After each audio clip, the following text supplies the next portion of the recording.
The air smelt foul, and the bones stuck out of the earth. The answer to the problems came as London's train of the dead.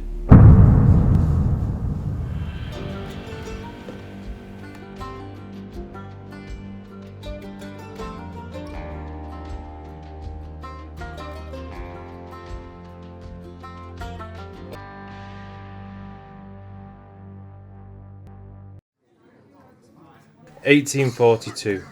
William Chamberlain, stand. William rose to his feet. He was a gravedigger at St. Clement's, and now stood in the House of Commons Select Committee to give evidence. He ran his thumb and forefinger around the rim of his hat nervously as he looked across at the men before him. He took a breath and started. Well, sirs, in all my years it's never been as bad as it is today. The ground is so full of bodies that it's impossible for me to make a new grave without coming into other graves. And that's not the worst of it, sirs. Myself and other gentlemen who work here have been instructed to chop up the coffins and the bodies to make room for new ones, which, in my eyes, is unchristian, as we have come upon bodies that are quite perfect, and we have cut parts away with choppers and pickaxes. We have opened the lids of coffins, and the bodies have been so perfect that we could distinguish males from females, and all those have had to be chopped and cut up. During the time I was at this work, the flesh had been cut up into pieces and thrown up behind the boards, which are placed to keep the ground up from where the mourners are standing. And when the time comes when the mourners are gone, the flesh has been thrown and jammed down in the coffins, taken away and burnt. Also, sirs, there was an assistant gravedigger, a young lad, who was trying the length of a grave to see if it was long and wide enough. And while he was there, the ground gave way, showering him with dirt, and a body turned right over, and the two arms came out and clasped him round the neck. It took a few of us to drag the poor lad out screaming. He don't work there no more. We get the point, Mr. Chamberlain. That will be enough. 10 o'clock on Sunday, the 13th of November, 1854. William shifted his weight from one leg to the other as he waited on the platform, rubbing his hands together to stay warm. Suddenly, the train let out a big gush of steam which startled him. He looked at his pocket watch. 10:05. The people were starting to arrive. Not long now, William muttered. At 11:20. The train would depart, and the mourners would be whisked through the lush green countryside. The first and second class people that had begun to arrive were being led to private rooms on the first floor, whereas the third class and people of mixed religion were taken to a large common room on the ground floor. William could see the porters leading the groups in mourning, and the porters' wives running around after them, offering them tea and sandwiches. He let out a sigh and shook his head softly. The first of the coffins had been loaded into the lift, and soon they would be raised up onto the platform, which would be followed by the first-class mourners. William straightened his hat and patted down his cloak, making sure he was decent for the first of the mourners. Matthew walked over and stood behind him, giving William a nervous look. Let's hope this lot's a bit more civil. William replied. The first-class passengers had now assembled on the platform. Matthew took his position at the front, and William walked over to the first door of the carriage. Reaching into his pocket, he pulled out a neat stack of handwritten cards, tied together with string. He tugged at the cord, which fell away, and he placed it back into his pocket. When William heard Matthew's voice ring out clearly around the platform, one by one, reading out the names of the deceased. Mary Good, Jonathan Pocket. And with each of the names of the deceased announced, the coffin would be taken and slotted into place aboard the first-class hearse carriage, and the mourners for that particular person would then proceed to board the train, with William collecting the coloured coded ticket as they entered the carriage. Then, in order to ensure that the mourners travelled with the correct funeral party, William would take a card with the deceased's name and slide it into the brass holder on the carriage doors, keeping the coffin and family together. Next came the second-class coffins and the mourners, making their way down the platform. And coffin and family would be boarded, and a similar procedure would be observed. Finally, the third-class coffins would be placed on board, but the mourners were not allowed to witness them being loaded. And William saw porters ushering the third-class mourners to the platform from a special communal waiting room, where they would be held away, shielded from the view of the first and second-class passengers by an opaque glass screen. With everyone aboard, the train pulled away.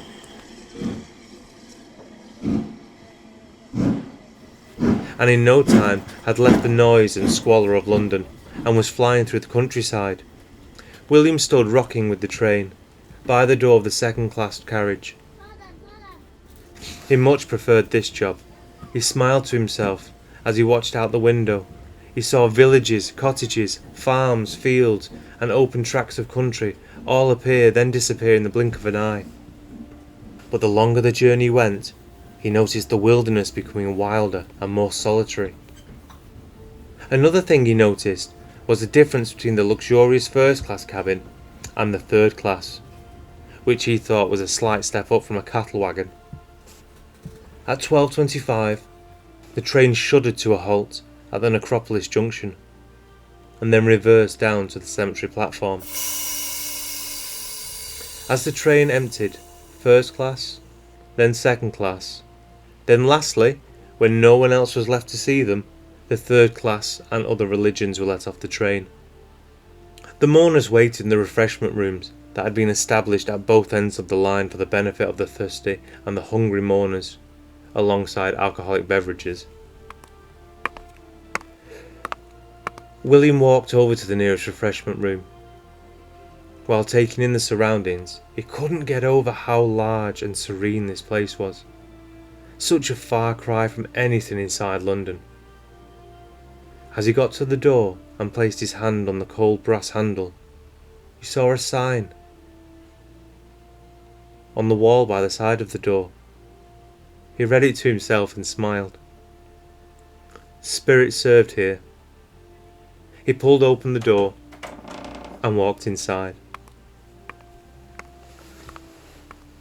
London's overcrowded churchyards and older smaller commercial grounds in the centre of the capital could no longer cope with demand. Cremations weren't really a thing, so burial was common, but for that you need land. And there wasn't any. Coffins were stacked up one on top of the other in 20-foot deep shafts, and the topmost mere inches from the surface. Putrefying bodies were frequently disturbed, dismembered or destroyed to make room for new burials. Disinterred bones that had been dropped by neglectful gravediggers or pulled out by animals lay scattered amidst the tombstones, and smashed coffins were sold to the poor for firewood. The newspapers reported what one witness saw. I saw them chopping the head of his coffin away. I should not have known it if I had not seen the head with the teeth. I knew him by his teeth. One tooth was knocked out, and the other was splintered. I knew it was my father's head, and I told them to stop, and they laughed. And because of the sanitary reformers of the time, they mistakenly believed that the stench from the poorly interned decaying bodies hung around like a gas, and would poison anyone nearby, and they could cause instant death. So because of this theory building panic, meetings were held, and eventually the London Necropolis Railway was created, with private trains run by London and South Western Railway to serve the stations. The coffins and mourners, both segregated by class, would join the trains at a private terminus at Waterloo. This was between York Street, now Leek Street, and Westminster Bridge Road. Trains left Waterloo daily, running 25 miles down the line, but then they had to stop and reverse into the cemetery. The original Waterloo terminus lasted about 50 years, but was demolished around 1902, when the Waterloo Main Line station underwent reconstruction. The replacement Necropolis station was built at 121 Westminster Bridge Road. Around this time, the train service was reduced to an on-demand basis until 1930s, when it was only running about twice a week. One of the reasons the route and location had been chosen was because of the attractiveness of the surrounding landscape, through which the trains would pass to the cemetery. The cemetery was designed to be a city within a city, with room to accommodate London's deceased regardless of faith, position, or class. Paths divided the cemetery into separate burial grounds for different London parishes, as well as guilds and professions such as actors and bakers. There was also an extensive pauper burial ground, and in 1854 Brookwood was the largest cemetery in the world at 500 acres, and one of the first cemeteries in Britain to offer burial facilities to Muslims and Sikhs. Brookwood continues to be a working cemetery and crematorium. An estimated 233,000 people are now buried there, including celebrities. It is also the largest military cemetery in the UK, with the remains of over 7,000 personnel from both World War I and World War II.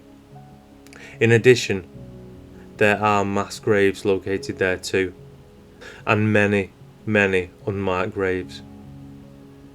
But it wasn't all smooth sailing. The project almost didn't happen because of some shady directors. And not everybody was convinced by the idea either. The train companies weren't sure about people and coffins travelling together on trains, and the Bishop of London, Charles Blomfield, was also horrified by the idea of combining the railway and the burial services. He addressed a House of Commons Select Committee, stating that the hurry and bustle connected with rail travel rendered it inconsistent with the solemnity of a Christian funeral. The bishop also pressed home his concerns about the remains of those who had led decent and wholesome lives travelling alongside those lifestyles that had been morally lax. Basically, the poor shouldn't be anywhere near the well-to-do, which is charming but not really surprising for the time. Well, that'll about do it, but to let you know, the coffin train, as it was also known, ran for 87 years, from 1854 until 1941, when it was almost completely destroyed by German bombing. The London Necropolis Railway ran an almost daily service from Waterloo Station to Brookwood Cemetery, carrying around 2,000 bodies a year, and in true Victorian fashion, segregating both the living and the dead, keeping the poor in their place. Let me know what you thought of this week's story in the comments below. And thank you for all the story recommendations of what you'd like me to cover. I'll do my best to cover as many as I can, and feel free to recommend more. As always, thank you for your support. Take care.